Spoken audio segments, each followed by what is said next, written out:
We turn to the science of beauty. Dr. Mehmet Oz, as you know, is the Oprah show health expert, and he and Dr. Michael Roizen of the Cleveland Clinic have written a book, You Being Beautiful, the Owner's Manual to Inner and Outer Beauty. And he came by to explain to us what he really means, because he says every single person is beautiful if you walk into the room expressing your health. So when you say beauty, you're talking about beauty as it exemplifies health. I'm a heart surgeon. My interest in this topic is all about health, but it turns out that beauty is very well correlated with health. I mean, think about it. It's not just some issue of vanity. People who are perceived to be beautiful are better liked. They're perceived to be more competent. They tend to get more money for the same job, all by 2-to-1 margins, by the way. So what is it that makes us hardwired to seek beauty out? Well, long before we had blood tests and CT scans, I could, in a quarter of a second, figure out if I wanted to mate with somebody.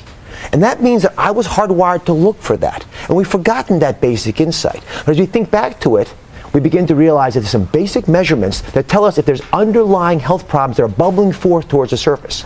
Now, I know you're going to start and go head to toe, basically. So let's start. Hair is the day today. And hair, what do you see in hair about health when you walk up and meet somebody?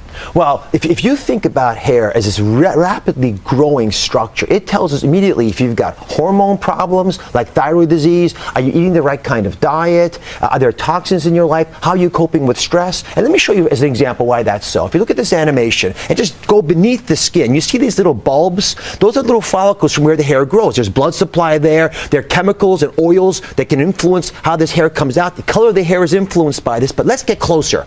Look into the hair itself, and you see those tiles that layer on each other? When you, for example, blow dry your hair or iron your hair, you destroy that. As the hair grows, chemicals allow it to mature and have the body you want. But if you're poisoning the hair follicles, they begin to shrink down and turn to peach fuzz. Well, I want to come back to the treatment in a minute, but because you call it hairicide. Hairicidal. We're all committing hairicidal acts every single day.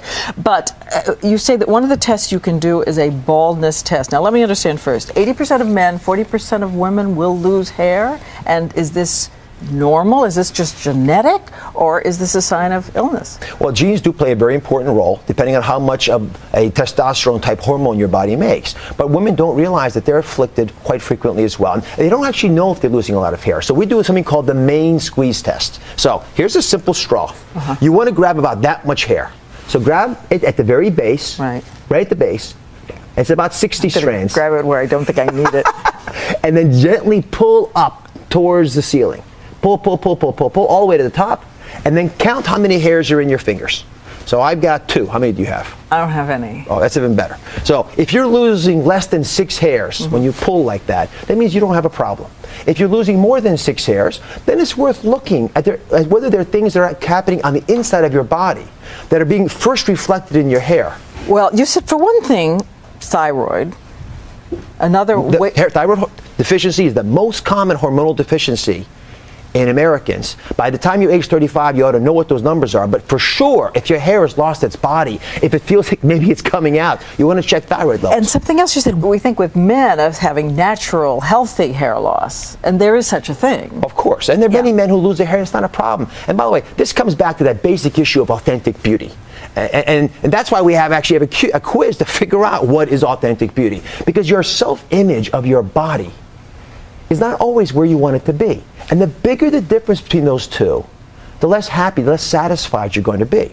And just like you have an IQ test, you actually can measure that. And we work together with some very strong academicians to create this UQ test. It's on the abcnews.com website. Yes, it has great things. For instance, you circle how you think you look and then how you would like to look. Exactly.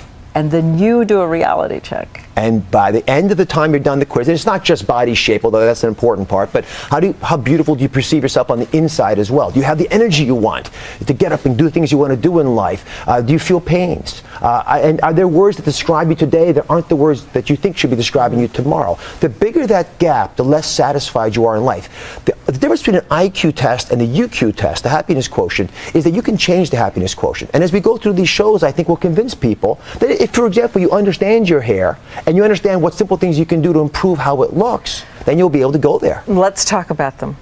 Okay. What's your objective? Is it long, if you want it long hair? Is it shiny? What are the things you're going for, and how do you avoid committing hairicide? Well, the key factors I'd realize, as I showed you, as those follicles come out and give us hair, those hairs have tiles on them. When you blow dry or flatten out hair, you actually evaporate those tiles. They start to crack, to fall off, and as they fall off, you lose the body of the hair. Likewise, if you're shampooing your hair every day, it doesn't make any sense. Unless you're working under a car, just wash your hair if it's dirty, because you actually overwash it. You don't get the sebum, the cream, to come up from the scalp. Diet? Diet critically important, because certain foods, for example, biotins, which are found in B-type vitamin, that are found in eggs and avocados, are very important to rebuilding those shingles. And omega-3 fats found in walnuts and flax seeds, you have to make the oil of the flaxseed to get that, are hugely effective by treating your hair, especially when it gets moist, like a fine silk blouse.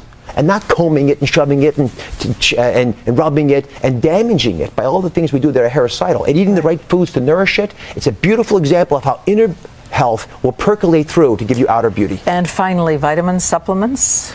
Vitamin supplements are effective in providing basic health, but I don't think we can correlate vitamins across the board with health. Now, if you're not getting your omega-3s or your biotins, then you're going to have to take it through a supplement. But in general, you should get the hair you want by avoiding injuring it and eating the foods that allow your body to naturally craft what you want. Okay, we've started with hair, and we're going to work our way down. Believe me, a lot more to go. Thank you so much. Always. And again, the book, as we know, is You Being Beautiful, and we're fighting over it here. And you can read an excerpt of Dr. Oz's book, You Being Beautiful, and take your Q quiz at abcnews.com.